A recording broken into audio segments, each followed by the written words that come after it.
When I have seen by time's fell hand defaced the rich, proud cost of outworn, buried age, when sometime lofty towers I see down raised, and brass eternal slave to mortal rage, when I have seen the hungry ocean gain advantage on the kingdom of the shore, and the firm soil win of the watery main, increasing store with loss and loss with store,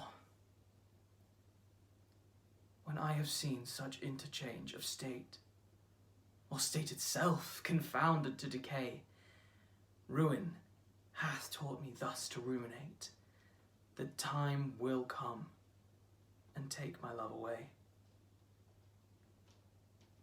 This thought is as a death which cannot choose, but weep to have that which it fears to lose. Why did I fall in love with you? This one time you smiled at me. We were at a party or something and you were across the room talking to some people and I was leaning against a wall, drinking a beer, rolling rock I think, and you looked up at me almost in slow motion and we made eye contact and you smiled at me. I got this feeling in my chest that didn't make sense. It hurt, but in a good way. It was like seeing you from across the room was too much distance. Like I wanted to walk across the room and take you away from the horrible party and just be with you. Be near you. And even that might not be enough. I wanted to be so intrinsically linked to you and just know everything about you. I wanted to peel away your layers and look directly into you. I wanted to give a piece of myself to you that I could never get back. Even when you didn't want it anymore. I guess my wish came true. A little. Have you ever felt like that? You would know. No, listen. Love isn't like wondering if you've become an adult yet. When you're wondering if it's happened. It's like putting your hand through plate glass. There's no possible way you can't know it's happened.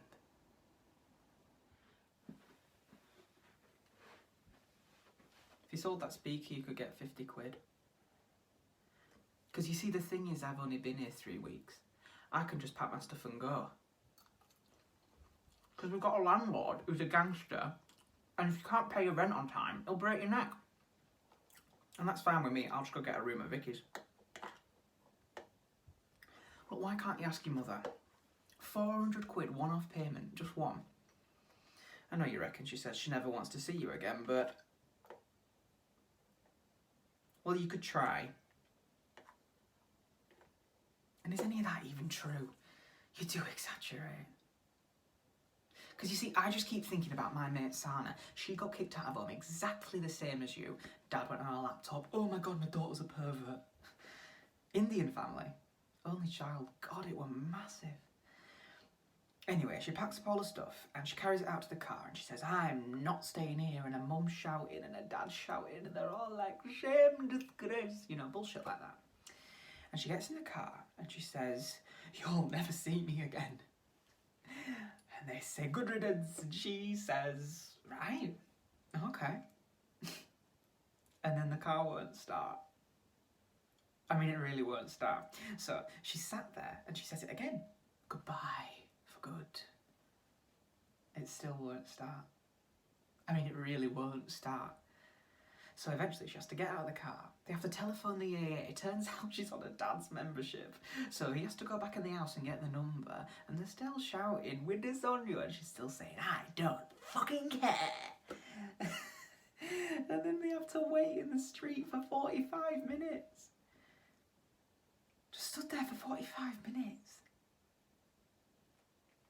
Anyway, the van comes and he fixes the car, and Sana gets back in and she says, "Goodbye forever." And then she drives off. And that was that. Because that's what happens when real things really happen to real life people. There's always a car, or a dog, or a hat, or something that doesn't fit. Because I lived with a liar. I lived with a liar for years and years, and I know what it looks like when you make something up. So we can have a laugh in this place, man. It can be good, but not if you're gonna fuck it up. You're just so young, Dean. Anyway, I tried. 400 quid by tomorrow or you're fucked. I don't mind auditions so much. I'm used to being treated like a pile of manure. I have 7 brothers, all older. And there wasn't a day that went by that I wasn't beat up or strung up and left for dead. So auditions make me feel right at home. More at home, really. Well, you know, in a family of 8 boys, one of them had to be gay. And wouldn't you know, it had to be me. When I told my mama I was gay, she passed out cold. When she came to, she took my hand and she said, "Boy, you ever say that again, next time it's gonna be a stroke." It didn't take me long to realise I had to up and get the hell out of Dodge. I don't mind it so much here. People can be a little mean. Do you know, I was waiting outside one audition, I was practicing my song, and this dirty bitch stole my wallet. The 29th of February 1996, the day I was born. Pretty cool, right? Everyone always says not to lead with your age or when you were born, that it's the least interesting thing about a person, but not for me. My birthday is the most interesting thing about me because I'm actually only 6 years old.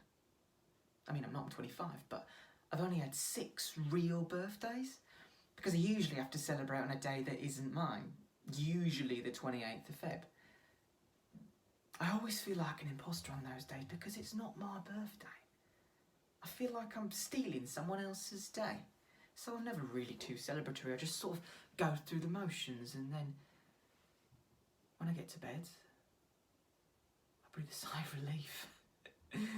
Because my day that isn't mine is coming to an end.